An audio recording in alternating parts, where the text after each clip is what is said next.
Welcome back to WBTV News this morning here on Bounce TV. I'm here with two lovely ladies who are with Race for the Cure. You know, the race is coming up here in October, and there are lots of amazing things to do at the race, and it's obviously for a fantastic cause. So we've got Kara Dolan here, who is the chair of Survivor Village, and Donna Kidd, who is the entertainment chair, and also a breast cancer survivor. Yes. Thank you, ladies, for coming on. Good to have you on here. Kara, let's first talk about Survivor Village. Yes. What is this all about? Well, thanks so much for having us. Survivor Village is really a special part of Race Day. Yeah. It's an area where survivors and guests can come, gather together in celebration and in honor.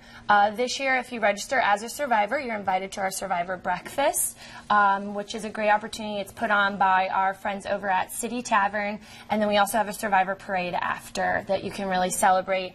It's a magical moment. Like I said, we were talking about it earlier, and it's everyone, you know, doesn't go out with a dry eye. Oh, I know it. Even when you see them cross the finish line at the race, some of the survivors, I mean, even that element is emotional. Yes. So what a great thing to have for survivors and their families. Absolutely.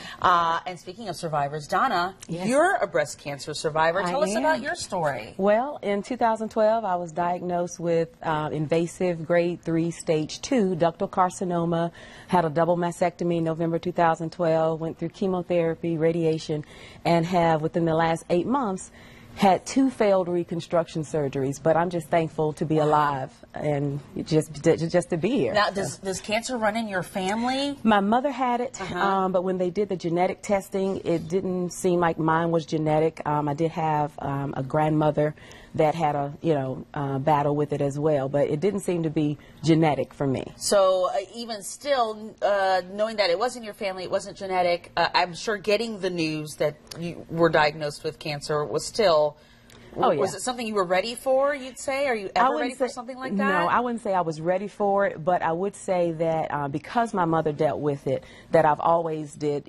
self-exams, and when it was time to start having mammograms, I was going religiously. So it's not something you can prepare for, but I'm just thankful that I had a strong spirit to sustain it. Sure. And talk about what the survivor experience is like. I know on the outside looking in, it's emotional for people to see survivors and hear their stories. Yeah. How about as a survivor at the race? As a survivor at the race, the energy, the love, just, the sense of being excited about living was all throughout the park. And just to be able to be one-on-one with a person or be in a crowd with people who were survivors, it just felt like you were family. Yeah. And, I wouldn't miss a race.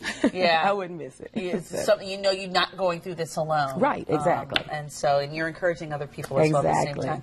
Thank you, ladies, for coming on. Thank you. Race for the Cure, October 9th. Yes. Right? Join us. October 4th. 4th. I said the 9th is during the week. October 4th in Charlotte. So make sure you are signing up and participating. Get you a team and raise some money for a fantastic cause. Thank you, ladies, for coming out. Thank you. October 4th. Yes. Kelly, what's the weather going to be like on October